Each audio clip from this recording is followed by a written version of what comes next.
Hello everyone, welcome back to my video design studio YouTube channel, and here I will show you how our drop-down menu look like.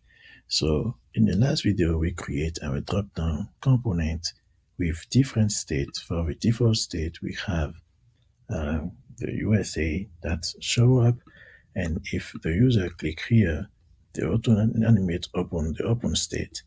And if this is the open state have action for USA and Canada, and the drop back. And for the state USA, you have the same thing.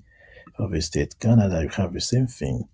So let's see how it works.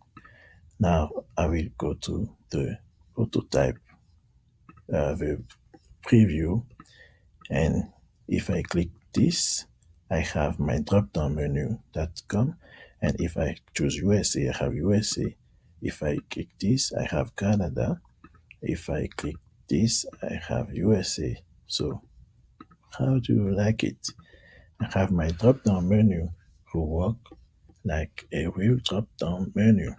So this effect of moving up you saw is something we can change here. Let's see if I think the movement is here. Yeah.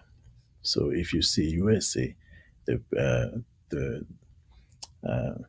option is not in the same place. So I will just try to move it a little bit. Okay. And make sure I have this in the same level. So let's test again.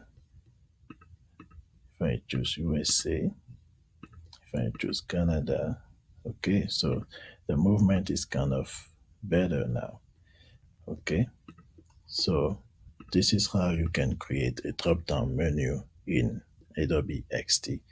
So now our page is really good, and I can say here, if I click on edit, I want him to go back to the Expo one, which is my first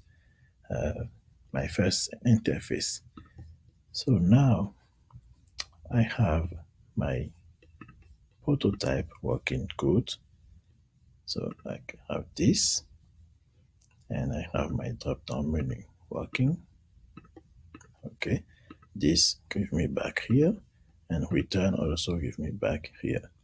So this is what I want to show you for this video. In the next video, I will continue to create our prototype and add more feature for the message and the photo.